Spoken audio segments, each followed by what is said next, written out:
Ketika Rasulullah SAW berkata, "Asyhadu an la ilaha illallah." Aku bersaksi bahwa tidak ada yang berhak disembah kecuali Allah. Wa anni Rasulullah, dan aku adalah utusan Allah. Ini buktinya salah satunya. Saya berdoa makanan sedikit jadi apa? Banyak. La yalqallaha bihima abdun ghairu syakin. Tidak seorang hamba pun bertemu dengan Allah dengan membawa syahadatain, bahwasanya tidak ada yang berhak disembah kecuali Allah dan Muhammad utusan Allah. Dia bertemu dengan Allah tanpa keraguan sedikit pun, fayuhjabu anil jannah. Kemudian dia akan terhalangi dari surga. Enggak mungkin kata Nabi. Siapa yang ketemu Allah tidak ragu akan hal ini, dia pasti masuk surga. Jibril Radio 24 jam nonstop dengerin kajian tanpa ribet. Datang seorang Arab Badui menemui Nabi SAW. Kemudian dia berkata, "Ya Rasulullah, mal mujibatani." Ya Rasulullah, apa sih dua perkara yang mewajibkan?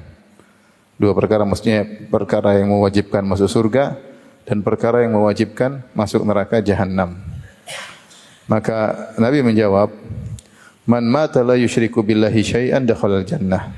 Perkara pertama yang mewajibkan masuk surga adalah siapa yang meninggal dalam kondisi tidak berbuat syirik sama sekali kepada Allah, maka dia masuk surga. Kemudian Rasulullah SAW menyebutkan perkara yang mewajibkan masuk neraka, yang mengkonsekuensikan masuk neraka. Wa man mata yusyriku bihi syai'an dakhalan nar. Siapa yang meninggal dalam kondisi berbuat syirik kepada Allah sedikit pun, maka dia masuk neraka jahanam. Rawahu Muslim, hadis riwayat Muslim. Hadis ini Allah alam bisawab lebih cocok pada menggabungkan antara al-khauf dan ar-raja, karena disebutkan dua perkara tentang ar-raja, yaitu siapa yang meninggal tidak berbuat syirik sama sekali, maka mengkonsekuensikan dia, mengharuskan dia untuk masuk surga. Tapi setelah itu Nabi berkata, siapa yang meninggal dalam kondisi berbuat syirik sedikit pun, dia juga masuk neraka. Jadi ada raja, ada al-khauf. Perhatikan di sini Nabi bersabda, "Man mata la yusyriku billahi syai'an." Siapa yang meninggal tidak berbuat syirik sama sekali kepada Allah. Syai'an di sini nakirah, datang dalam konteks syarat dan juga dalam kalimat penafian. Dan dalam kaidah usul fikih, kalau ada kalimat nakirah yaitu tanwinnya datang dalam konteks kalimat seperti ini memberikan faedah keumuman. Yang artinya siapa yang meninggal tidak berbuat syirik sama sekali, dia ketika meninggal bersih dari syirik akbar dan dia juga bersih dari syirik asghar, maka dia harusnya masuk surga. Dia harusnya masuk surga. Dan ini alhamdulillah, yaitu Nabi SAW mengkaitkan masuk surga dengan terbebasnya syirik ketika seorang meninggal dunia. Maka siapa yang dahulu pernah melakukan syirik, pernah percaya sama dukun, pernah tatoyur, pernah terjerumus dalam percaya sama jimat, tawakal kepada selain Allah, maka hendaknya dia berusaha meninggalkan itu semua dan dia mulai membersihkan hatinya sampai ketika dia meninggal dalam kondisi tidak berbuat syirik sama sekali. Syirik besar dia tinggalkan, syirik kecil dia berusaha menjauhinya, maka dia seharusnya masuk surga. Tapi sebaliknya juga, siapa yang meninggal dalam kondisi berbuat syirik kepada Allah Subhanahu wa taala, maka dia masuk neraka. Jadi hadis ini wallahu alam bisawab, dia lebih cocok kalau masuk dalam bab al-jama' bainal khauf war raja. Bab tentang, nanti akan datang, bab tentang menggabungkan antara berharap dan takut. Tapi dibawakan oleh Imam Nawawi dalam bab berharap kepada Allah Subhanahu wa taala. Tapi hadis berikutnya, wa an Anas radhiyallahu anhu anna Nabi sallallahu alaihi wasallam wa Muadz radifuhu. Bahwasanya Nabi sallallahu alaihi wasallam satu hari membonceng Muadz bin Jabal ala rahil, ya, yaitu di pelana. Dalam riwayat yang disebutkan di atas himar. Di atas apa? Himar, ya. Ini menunjukkan tawadhu'nya Nabi sallallahu alaihi wasallam. Nabi sallallahu alaihi wasallam meskipun dia adalah kepala negara, beliau tidak selalu naik kuda dan beliau tidak selalu naik onta. Bahkan sering beliau naik himar. Dan di antara tawadhu'nya Nabi sallallahu alaihi wasallam, Nabi sering membonceng sahabat-sahabat junior. Bahkan sebagian ulama menulis buku tentang nama-nama sahabat-sahabat junior yang pernah dibonceng oleh Nabi sallallahu alaihi wasallam. Sekitar ada 30 orang, di antaranya Muadz bin Jabal, di antaranya Hasan Husain, ya. Di antaranya Usamah bin Zaid, ya. Ada beberapa sahabat yang dibonceng oleh Nabi sallallahu alaihi wasallam. Dan kali ini dalam hadis Rasulullah SAW membonceng Muadz. Kemudian Rasulullah berkata, "Ya Mu'adz, wahai Mu'adz." Qala labbaik ya Rasulullah wa sa'daik. Dia mengatakan, aku memenuhi panggilanmu ya Allah. Labbaik artinya aku memenuhi panggilanmu dengan semangat. Wa sa'daik itu aku senang memenuhi panggilanmu, ingin bahagiakan engkau.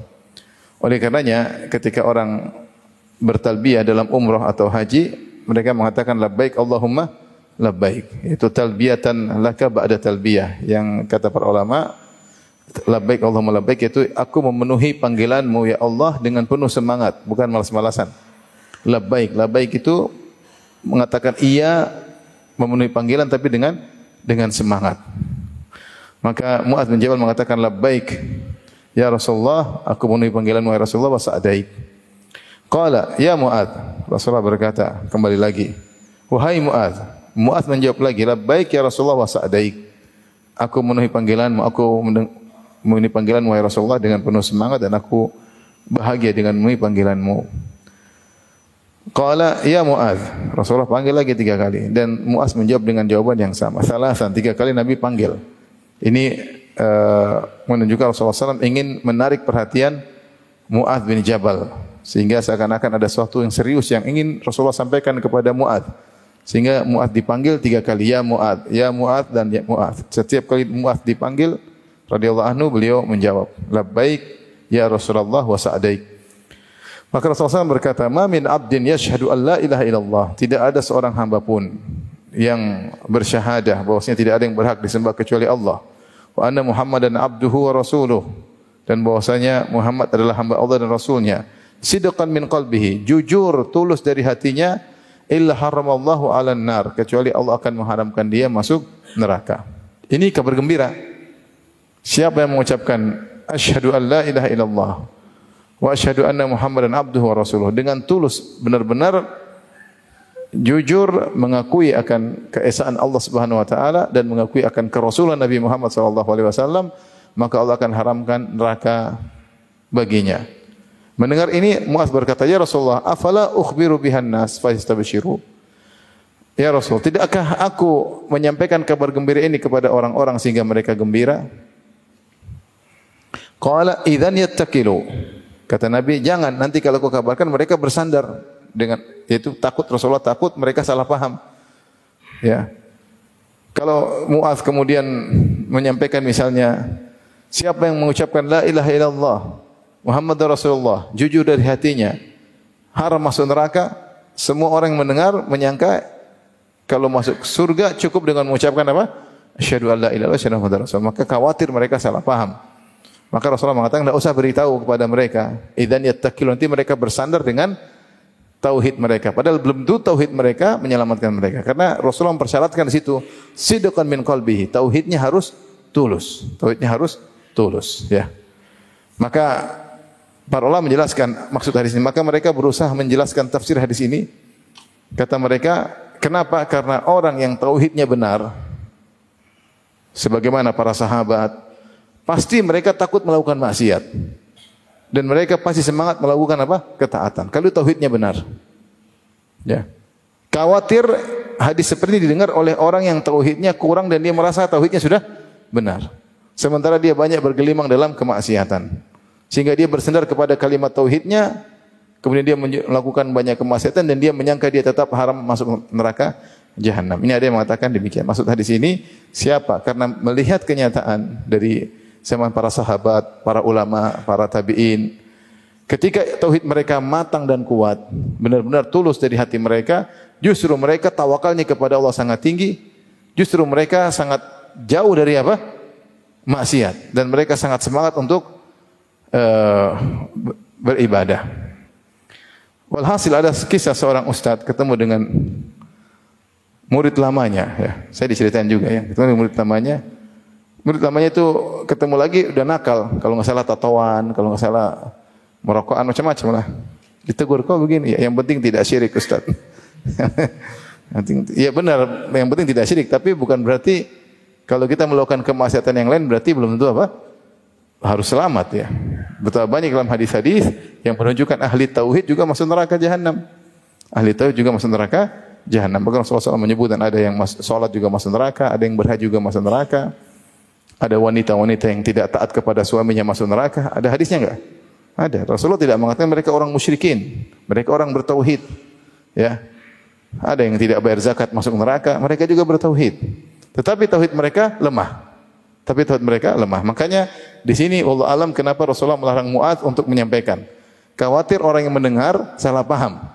Sehingga dia merasa dia sudah bertauhid matang, aman kalau gitu. Saya mau maksiat ini, saya mau melakukan zina, nonton yang tidak-tidak, mau tatoan, mau ini, bohongin orang, nipu orang, bawa lari uang orang, utang enggak bayar-bayar. Dia merasa yang penting saya tidak berbuat apa? Syirik, saya pasti selamat. Khawatirnya demikian. Maka Rasulullah mengatakan, jangan sampaikan kepada mereka, khawatir mereka bersandar dengan penyandaran yang salah. Akhirnya Mu'adz tidak menyampaikan hadis ini. Di penghujung hayatnya baru dia sampaikan. Khawatir dia menyembunyikan apa? Ilmu. Ya. Tentunya ketika Mu'adz mau meninggal menyampaikan, orang-orang sudah banyak yang imannya kuat, ya, sudah lama masuk Islam. Maka mungkin dia sampaikan kepada orang yang sudah kuat imannya sehingga mereka tidak salah paham. Kata Anas bin Malik, fa akhbara biha Mu'adzun 'inda mautihi ta'assuman. Ketika Mu'adz bin Jabal akan meninggal dunia, dia nyampaikan, sungguhnya saya pernah dibonceng oleh Nabi SAW dan Nabi pernah bilang begini. Kenapa Mu'adz menyampaikan ta'assuman? Agar dia tidak berdosa. Karena dia tahu menyembunyikan ilmu adalah apa? Dosa. Maka dia menyampaikan ilmu tersebut supaya tidak berdosa. Ini ada ilmu yang harus orang tahu. Tetapi saya katakan tadi, kalau seorang salah paham, ya, kemudian menyampaikan hadis ini kepada orang yang tidak mengerti, maka mereka akan menggampangkan. Mereka mengatakan yang penting bilang asyhadu alla ilaha illallah Rasulullah, kemudian apa? Selesai pasti masuk surga. Padahal Rasulullah mempersyaratkan sidqan min qalbihi. Dia harus mengucapkannya dengan tulus. Dan kalau orang tulus mengucapkan syahadatain, dia pasti bertawakal kepada Allah. Dia pasti semangat untuk beribadah. Dia pasti takut bermaksiat dari Allah Subhanahu wa taala. Atau ada yang menafsirkan lagi hadis ini tafsiran pertama tadi, bahwasanya orang yang biasa yang bertauhid biasanya jauh dari maksiat dan senang beribadah kepada Allah. Tafsiran kedua maksud mereka, siapa yang bertauhid, tidak berbuat syirik sama sekali, jujur dari hatinya, maka dia akan diharamkan dari neraka untuk diadab selama-lamanya. Tapi bisa jadi dia diadab, tapi tidak selama-lamanya. Ini tafsiran yang kedua. Wallahu a'lam bishawab. Baik.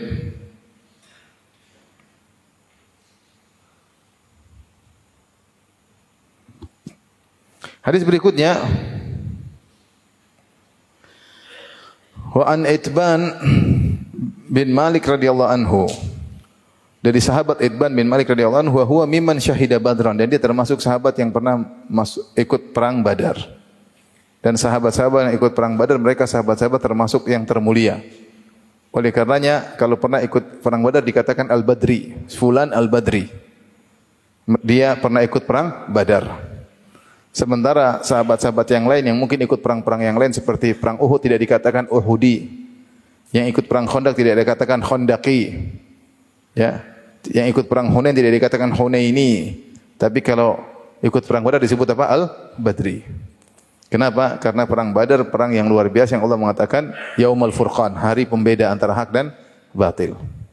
Yang kalau seandainya kaum muslimin kalah kali itu, habislah mereka semuanya. Yang ketika terjadi perang tersebut, Rasulullah SAW tidak tidur semalaman. Kemudian dia bersolat, berdoa kepada Allah, solat dan berdoa kepada Allah. Ketika waktu peperangan, Rasulullah tetap berdoa. Sahabat berperang, Rasulullah SAW, Abu Bakar berdoa, kemudian Rasulullah berdoa, sampai selendangnya pun terjatuh. Rasulullah SAW berdoa, Allahumma anjiz wa'adak, Allahumma intahlik hadhil iswaba falan tu'bad. Ya Allah, wujudkanlah janjimu. Ya Allah, wujudkanlah janjimu. Kalau engkau binasakan kami pada hari ini, kau tidak akan disembah. Sampai Nabi mengatakan apa? Demikian. Sampai akhirnya Allah menangkan mereka. Sehingga orang-orang yang ikut perang Badar mereka mendapat predikat khusus. Bahkan dalam satu hadis disebutkan orang ikut perang Badar dosa-dosanya diampuni. Orang yang ikut perang Badar dosa-dosanya diampuni. Tersebutlah seorang sahabat namanya Hatib bin Balta'ah radhiyallahu taala anhu. Perang Badar terjadi pada tahun 2 Hijriah.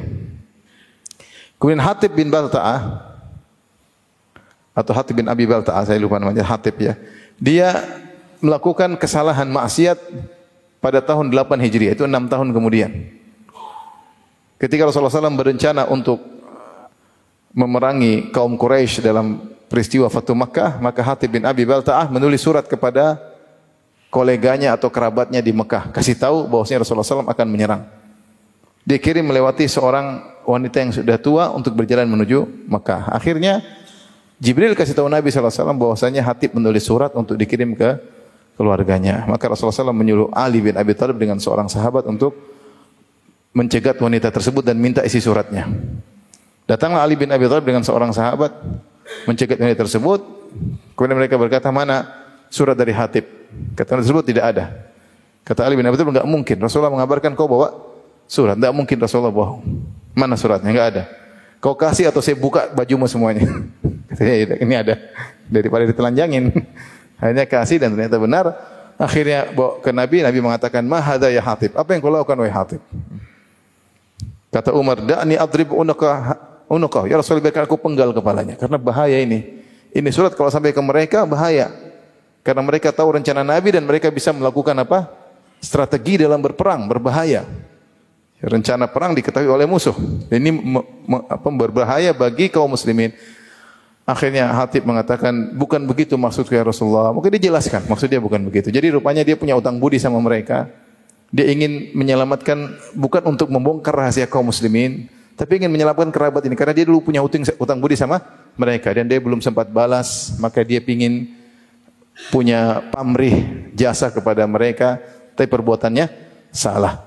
Ketika Umar berkata, da'ani adribuk unaqahu, biarkan aku penggal kepalanya. Kata Rasulullah SAW, ya, la, jangan. La'alla Allah Ta'ala ala ahli badri, alal badr, faqala i'malu ma syi'tum qad ghafartu lakum. Ya. Allah Subhanahu wa taala sudah melihat peserta perang Badar dan Allah berkata, lakukan apa yang kalian kehendaki, sungguhnya aku telah mengampuni dosa-dosa kalian. Maksud saya, saking hebatnya perang Badar, Hatib yang melakukan dosa besar diampuni oleh Allah Subhanahu wa taala karena dia punya pahala sebelumnya yang sangat besar, yaitu pahala ikut serta dalam perang Badar. Makanya kalau sahabat dikatakan Al-Badri, berarti dia sangat mulia karena dia pernah ikut dalam perang Badar di mana 315 atau 319 orang melawan 1000 orang dan kemenangan di tangan para sahabat ketika itu. Di antara para peserta perang Badar adalah Itban bin Malik radhiyallahu ta'ala anhu. Dia berkata, "Kuntu usolli liqaumi bi Bani Salim." Ya. Aku salat untuk kaumku, jadi imam dari kaum muda di Bani Salim. Wa kana yahulu baini wa bainahum wadin idza ja'atil amtar. Ya. Terkadang namun aku tidak bisa mengimami mereka. Kenapa? Kalau datang hujan deras, maka ada lembah yang terisi air sehingga aku tidak bisa melewati. Fa yashukku alayya ijtiyazuhu, maka repot bagiku untuk melewati lembah tersebut. Seperti di Madinah sekarang, seperti Wadil Aqiq. Wadil Aqiq sekarang kering, tapi kalau hujan penuh dengan air. Tapi sekarang ada jembatan dibuat. Maksudnya zaman dulu kalau kering bisa dilewati lembah tersebut, tapi kalau pas hujan tidak bisa. Maka dia mengatakan, ya Rasulullah, saya mengimami mereka, namun terkadang turun hujan sehingga aku tidak bisa lewat lembah tersebut, kibala masjidihim, aku tidak bisa pergi ke masjid mereka. Fajitu Rasulullah sallallahu alaihi wasallam faqultu lahu, maka aku mendatangi Rasulullah, aku berkata, dan ini dalil bahwasanya kalau seorang ada halangan untuk bisa ke masjid, maka tidak mengapa dia tidak ke masjid. Seperti ini, Itban bin Malik, kalau sudah turun hujan terus ada air yang mengalir, dia tidak ke masjid. Mungkin kalau dipaksa-paksa bisa, mungkin dia bikin kapal, tapi kan berat sekali. Maka dia mengatakan, fayashukku alayya, berat bagiku untuk melewatinya. Kalau dipaksa bisa, tapi berat. Makanya ketika berat untuk dipaksakan ke masjid, maka dia sholat di rumah. Dia sholat di rumah. Dan seperti hujan juga sebab bolehnya seorang tidak ikut berjamaah. Di zaman Nabi kalau turun hujan, maka Rasulullah menyuruh muadzin untuk mengatakan, "Shallu fi rihalikum." Salatlah di rumah kalian. Yang dimaksud hujan tersebut itu hujan yang memberatkan kita untuk ke masjid. Ya, kalau kita ke sana basah kuyup, bisa jadi kedinginan, bisa jadi. Tapi kalau cuma rintik-rintik, tetes-tetes, ini enggak merepotkan ya. Pergi ke masjid ya.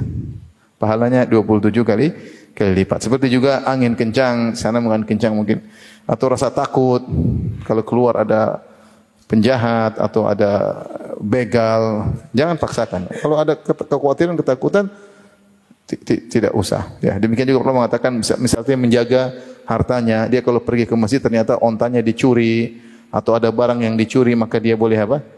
Meninggalkan apa? Jamaah demi untuk menjaga hartanya. Atau misalnya dia punya penyakit menular, kalau dia pergi ke masjid akan menularkan penyakit kepada orang lain, maka dia tidak perlu ke masjid. Demikian juga para ulama mengatakan seperti orang-orang mengurusi urusan-urusan umum, yang dibutuhkan untuk mengurusi ketika datang hari waktu sholat dia tidak bisa, maka dia boleh tunda karena dia mengurusi urusan-urusan yang berat. Intinya ada sebab-sebab yang bolehkan seorang untuk tidak ke masjid. Maka faji'tu Rasulullah sallallahu faqultu lahu. Aku pun mendatangi Rasulullah dan aku berkata, "Ya Rasulullah, inni angkartu basari." Sungguhnya pandanganku sudah tidak stabil lagi. Ya, sudah terganggu. Wa innal wadi alladhi baini wa baina qaumi yasilu idza ja'atil amtar. Dan sungguhnya lembah antara aku dan kaumku kalau datang hujan maka mengalir air. Fa yashukku alayya ijtiazuhum, maka sulit bagiku untuk melewati lembah tersebut. Apalagi pandangan dia mulai apa? Terganggu. Fa wadidtu annaka ta'ti, maka aku berharap kau datang ke rumahku karena dia ingin salat di rumah, tapi dia ingin cari berkah. Fa tusalli fi baiti makanan attakhiduhu musalla. Aku ingin kau salat di rumahku suatu tempat bekas mau salat itu akan aku jadikan musalla rumah. Artinya saya kalau salat selalu di situ.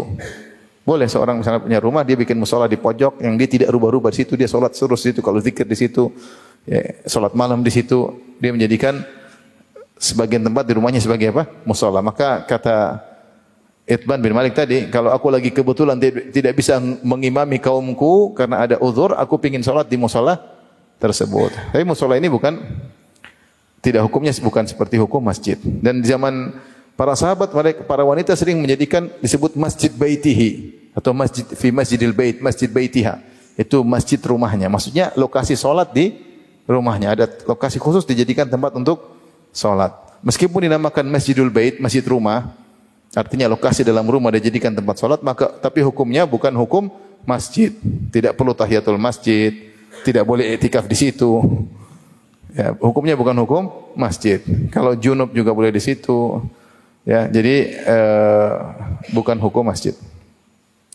Maka dia datang kepada Nabi, dia mengatakan, aku ingin kau datang ke rumahku, terus engkau salat di suatu tempat dan aku jadikan sebagai tempat musalaku. Faqala Rasulullah sallallahu, kata Rasulullah sallallahu, sa'afal, aku akan melakukannya. Faqada alayya Rasulullah sallallahu alaihi wasallam wa Abu Bakar as-Siddiq. Maka datanglah Abu Bakar, Rasulullah sallallahu bersama Abu Bakar as-Siddiq radhiyallahu anhu ba'da mashtaddan naharu, ketika sudah sangat terik siang hari. Jadi datang siang-siang bersama Abu Bakar. Dan demikian Abu Bakar senantiasa menemani Nabi SAW dalam banyak perjalanan. Wasta'dzana Rasulullah SAW fa'adhintu lahu. Rasulullah SAW minta izin untuk masuk rumahku, maka aku izinkan. Falam yajlis. Rasulullah SAW tidak duduk hatta qala, sampai dia berkata, aina tuhibbu an usalliya min baitik. Lokasi mana yang kau ingin aku salat di situ? Rasulullah datang langsung ingin melakukan apa yang diingin, tujuannya utama.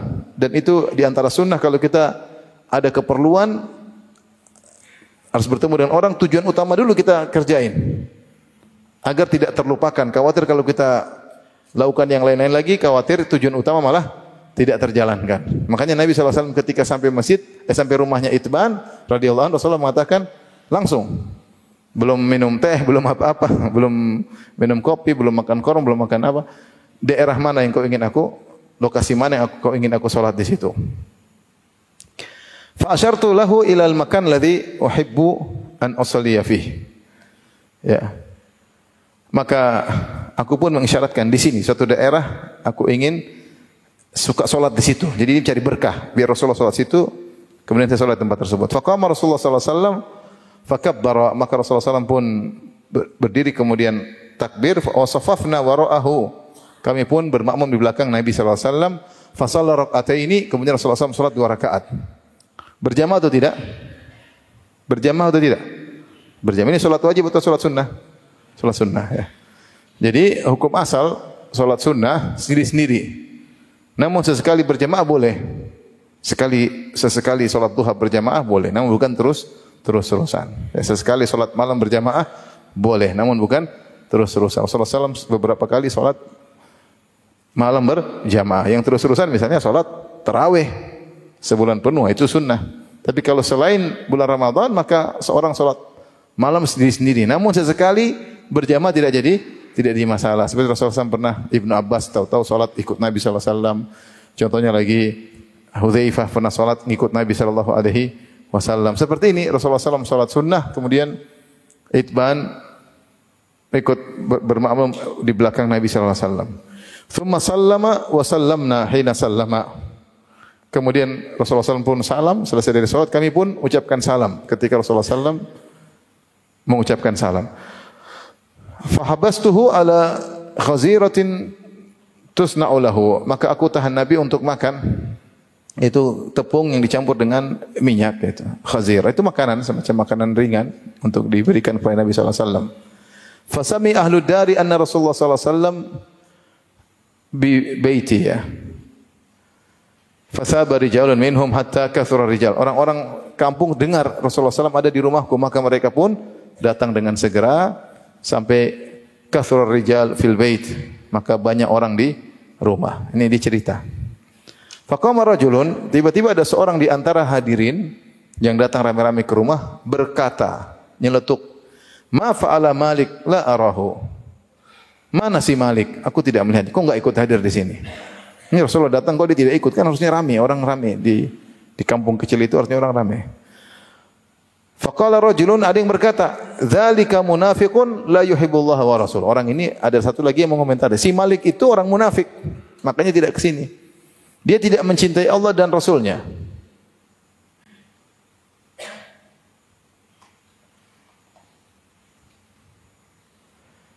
Dia tidak mencintai Allah dan Rasulnya. Ini kayaknya ada yang kurang sebentar.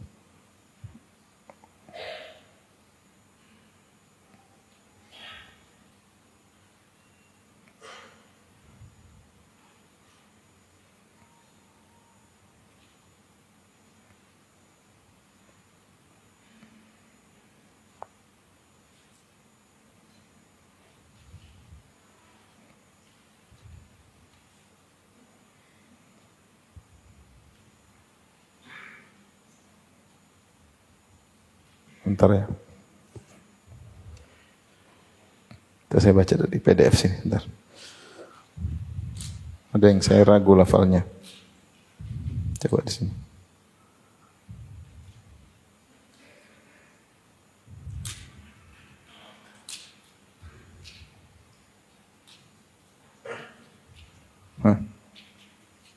Tapi sini juga biar sini. Jazakallah, sebentar cek dulu sini. Oke, sini ada ya.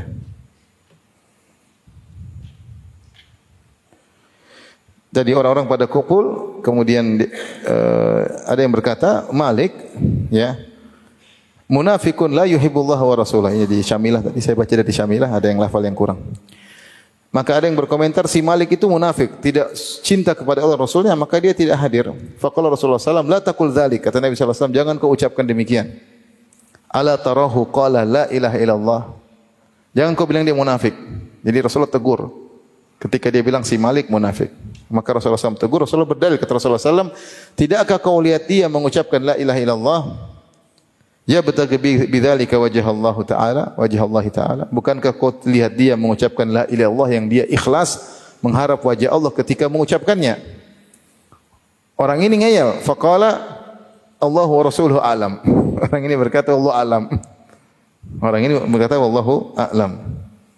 Amanahnu fa wallahi ma nara wuddahu wala hadithahu illa ilal munafiqin. Adapun kami, kenyataan yang kami lihat, si Malik ini demi Allah, kami tidak melihat dia condong kecintaannya atau pembicaraannya kecuali kepada orang-orang munafik. Ini suka gaul sama orang-orang munafik.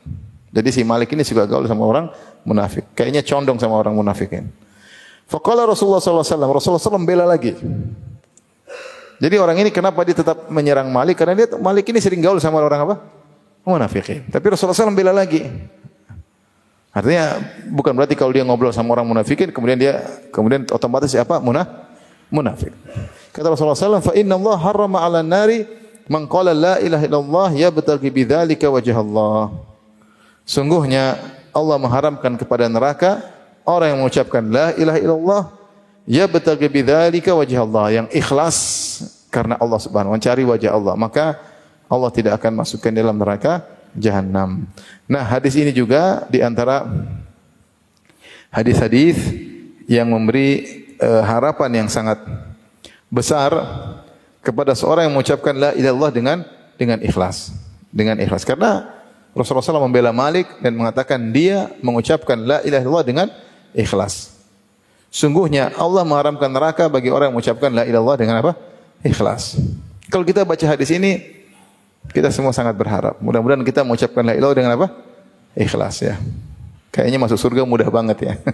Tapi tadi kita tidak boleh hanya melihat satu sudut hadis-hadis, kita melihat sudut yang lain. Tapi ini adalah hadis-hadis yang memberikan kabar gembira, membuat kita sangat berharap kepada Allah Subhanahu wa taala. Siapa yang berusaha meluruskan tauhidnya, yang berusaha menjauhkan dirinya dari hal-hal yang merusak tauhidnya, maka mudah-mudahan dia diharamkan dari neraka Jahannam ya.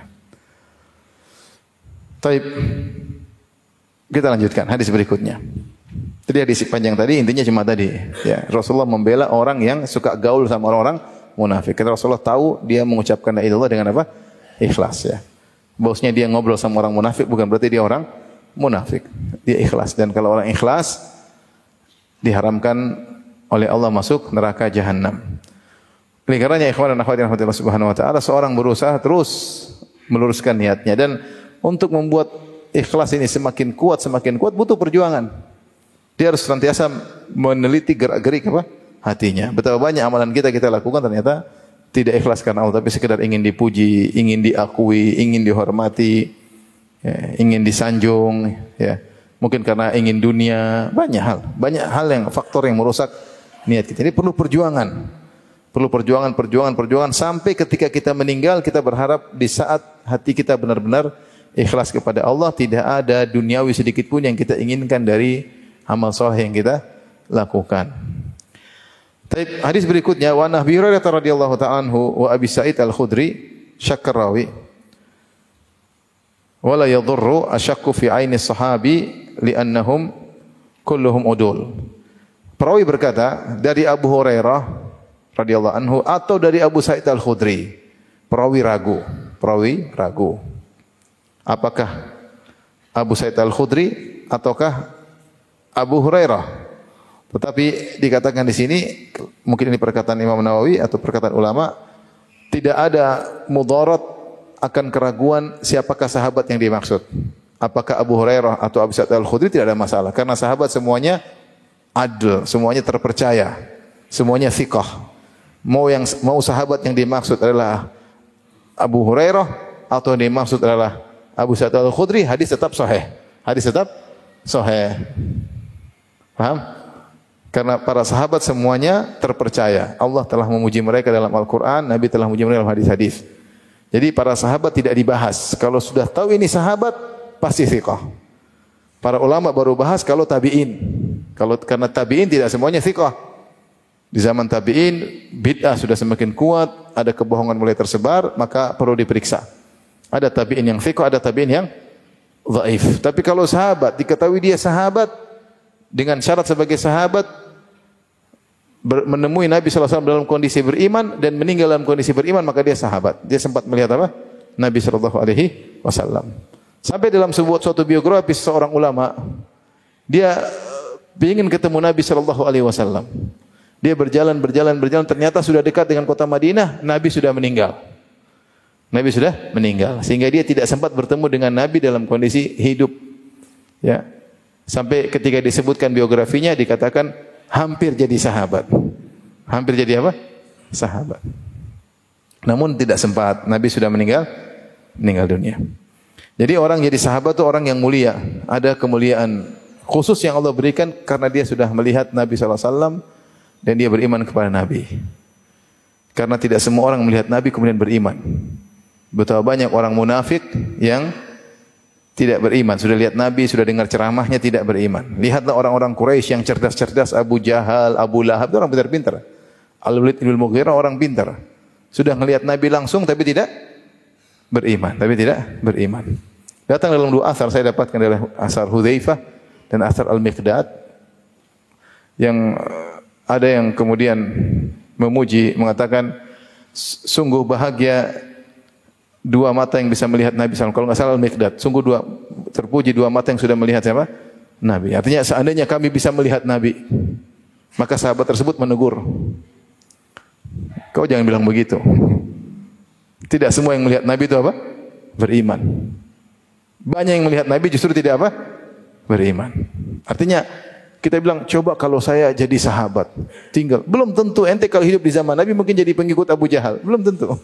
Belum tentu gimana musuh perang Badar 1000 orang lawan 300 gemetar juga. Lama-lama jadi pengikut Abu, ayo udah gabung sana aja deh. Maka maksud saya, ya sudahlah. Kita tidak melihat Nabi tapi kita beriman, alhamdulillah.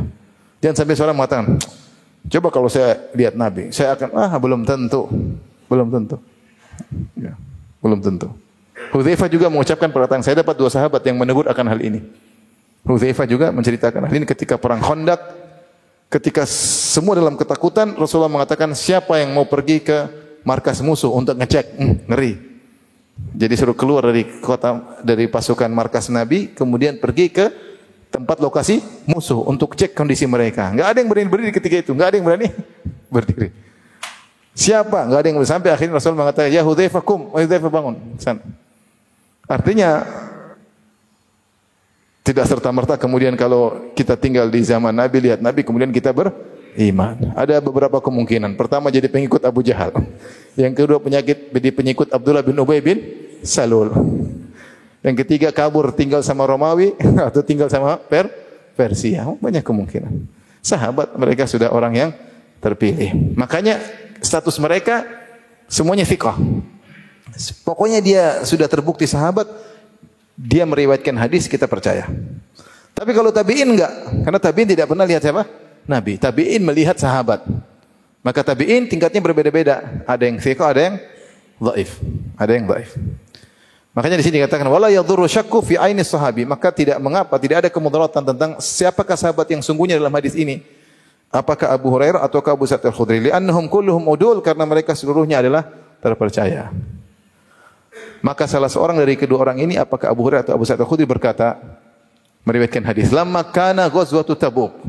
Tapi kita lanjutkan sebentar. Qala lamma kana ghazwatu Tabuk, tatkala perang Tabuk. Perang Tabuk adalah perang yang terakhir diikuti oleh Nabi sallallahu alaihi wasallam pada tahun 9 Hijriah. Itu Rasulullah SAW berangkat sekitar 30.000 orang menuju Tabuk. Tabuk itu wilayah di sebelah utara kota Madinah, jaraknya sekitar 780 km dari kota Madinah, di perbatasan antara Arab Saudi dengan Yordan. Setelah Tabuk, Yordan ya. Jadi perbatasan antara Arab Saudi dengan Syam. Jauh ya. Namun ketika Rasulullah SAW sampai di sana, ternyata pasukan Romawi kabur. Mereka takut. Sehingga mereka tidak hadir dalam peperangan tersebut. Rasulullah SAW tunggu, kalau nggak salah 20 hari, mereka tidak muncul-muncul. Akhirnya Rasulullah SAW balik. Rasulullah SAW akhirnya apa? Balik. Taib. Karena perjalanan jauh, mereka membutuhkan makanan yang banyak, membutuhkan kendaraan yang banyak ya. Karena harus jalan berapa? 780 kilo. Jauh atau dekat tuh? Jauh. Apalagi itu musim panas. Disebut dalam musim apa? Musim panas. Lama kana ghazwatut Tabuk, tatkala perang Tabuk, asaban nas maja'ah. Orang-orang kelaparan. Mungkin perbekalan habis. Perjalanan terlalu jauh, 700 kilo, pasukan 30.000. Butuh makanan yang banyak. Mereka kelaparan. Faqala ya Rasulullah. Saking laparnya mereka berkata, ya Rasulullah, lau adzinta lana fanaharna nawadhihana. Kalau boleh kau izinkan kami ingin menyembelih unta-unta kami yang nadhih, itu unta yang digunakan untuk mengambil air ya. Jadi mereka tunggangi. Fa akalna waddahanna. Kami makan unta-unta kami, kemudian kami menggunakan minyaknya. Mungkin untuk tubuh, untuk rambut. Karena udah kelaparan mau apa lagi? Kata Rasulullah SAW, if'alu, silakan. Udah sembelih aja, udah lapar mau diapain. Faja'a Umar, Umar datang, lihat Umar radhiyallahu anhu. Faqala ya Rasulullah, Umar kasih masukan, ya Rasulullah. In fa'alta qalla dhahru. Ya Rasulullah, kalau kau lakukan itu orang pada motong unta mereka, maka tunggangan semakin habis. Perjalanan masih apa? Jauh atau pulang pun susah. Tunggangan akan habis. Walakin ud'uhum bi fadli azwadihim. Tapi suruh mereka mendatangkan sisa-sisa makanan mereka. Summa du'allahu lahum 'alaiha bil barakah. Kemudian berdoalah keberkahan untuk makanan tersebut untuk mereka. Jadi Umar kasih ide, kan gampang ya Rasulullah. Tinggal berdoa makanan jadi banyak. Ngapain nyembelih apa? nyembelih unta. Kan kau punya mukjizat kan? Artinya Umar kasih ide. Mungkin sahabat juga punya ide tapi malu, enggak enak ngomong sama dia. Umar kasih ide. Nanti kalau dipotong semua habis. Surah mendatangkan makanan, kau doain berkah jadi banyak, selesai. La'allallah an yaj'ala fi dzalika al-barakah. Semoga Allah memberikan keberkahan dengan doamu. Ya. Faqala Rasulullah SAW, "Na'am." Benar. Oke. Fada'a bi nata' fabasata. Rasulullah SAW minta didatangkan semacam terpal tapi terbuat dari kulit, namanya nata'. Thumma da'a bi fadli azwajihim. Rasulullah muruh yang punya sisa makanan taruh sini. Faja'ala rajulu yaji'u bi kaffi dzuratin. Ada orang yang bawa segenggam gandum ya. Segenggam apa? Jagung ya. Wa yaji'u bi kaffi tamrin, ada yang datang dengan bawa segenggam korma. Wa yaji'ul akhar bi kisrah, ada yang bawa dengan potongan roti. Sedikit-sedikit sisa makanan. Hatta sama ala nata' min dzalika syai'un yasir. Akhirnya terkumpul sedikit di atas terpal yang terbuat dari kulit tersebut. Enggak banyak, sedikit. Fada'a Rasulullah sallallahu alaihi wasallam bil barakah. Rasulullah SAW berdoa pada Allah Subhanahu wa taala. Dan biasa mukjizat. Tsumma qala khudhu fi awiyatikum. Kata Rasulullah, ambil semua, isi penuh tempat makanan kalian. Fa akhadhu fi awiyatihim, orang ambil. Enggak habis-habis, ambil lagi, penuhin. Ambil lagi, ambil. Hatta ma taraku fil askar bi'an illa mala'uhu. Sampai semua orang pasukan tidak ada punya tempat makanan kecuali penuh. Wa akalu hatta syabi'u. Mereka makan sampai mereka kenyang. Tadi kelaparan, sekarang apa? Kenyang. Wa fadlah, bahkan masih tersisa. Faqala Rasulullah SAW bersabda, "Asyhadu an la ilaha illallah." Ini kesempatan Rasulullah SAW memantapkan tauhid, bahwasanya dia seorang rasul. Buktinya dia berdoa, berkah makanan sedikit jadi apa? Banyak. Ini mukjizat luar biasa. Saya sudah sering sampaikan, mukjizat tidak sama dengan karamah. Kalau karamah levelnya di bawah, ya. Karamah mungkin makanan dari negeri Syam dibawa ke Indonesia tiba-tiba mungkin. Tapi kalau makanan sedikit jadi banyak, itu mukjizat. Adapun makanan musim dingin ada di musim panas dan musim dingin, atau makan di Jawa tiba-tiba ada di sini, nah ini karamah kalau orang soleh yang mendapatkannya ya. Seperti Maryam ketika dirawat oleh Zakaria kullama dakhala ilaihi Zakaria al-mihrab wajada indah rizqa. Setiap Zakaria masuk ke tempat Maryam, kok ada makanan. Ini karamah. Tapi makanan yang tidak ada dibawa dari tempat jauh itu aneh tapi masih mungkin. Tapi sedikit jadi banyak itu mukjizat. Jadi karamah dan mukjizat sama-sama khawariqul adah, sama-sama menyelisihi aturan alam, tetapi level mukjizat lebih apa? Lebih tinggi. Ya, lebih tinggi. Kecuali dan di antara yang menyelisihi aturan alam, sihir juga demikian, tapi dengan bantuan jin. Semakin kesetanan semakin sakti. Makanya disebutkan dalam kitab Syiar A'lam Nubala tentang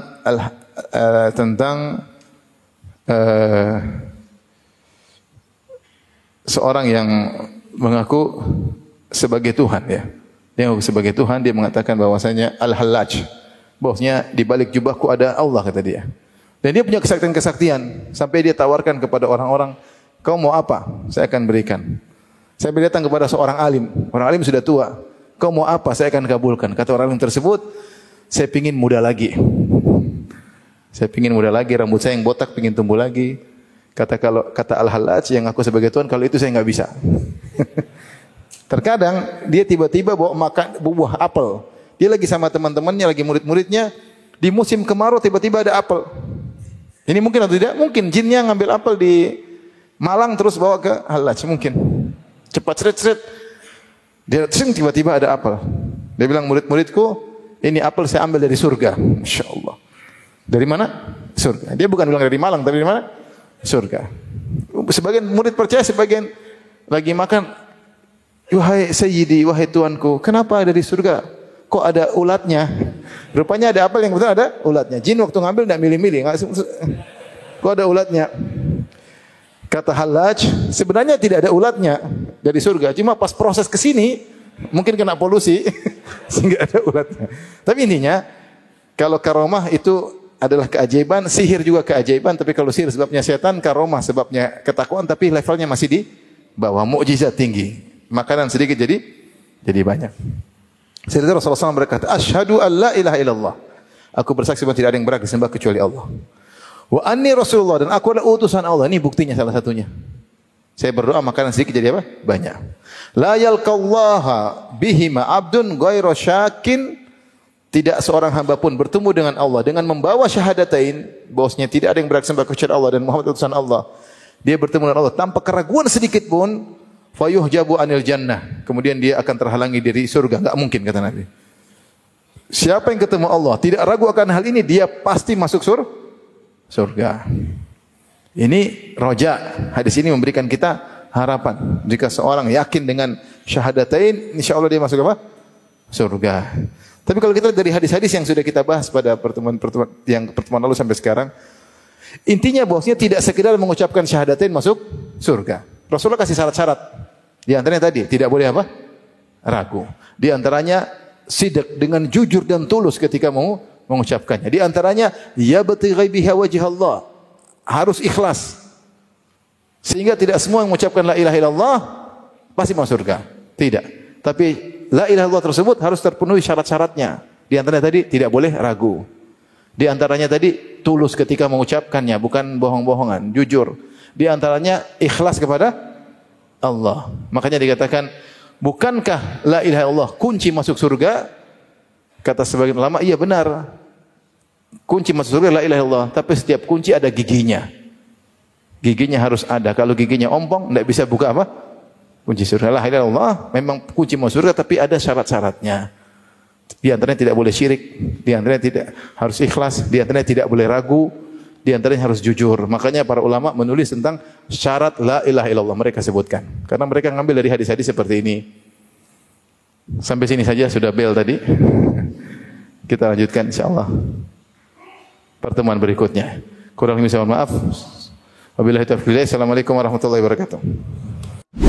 Jibril Radio 24 jam nonstop dengerin kajian tanpa ribet.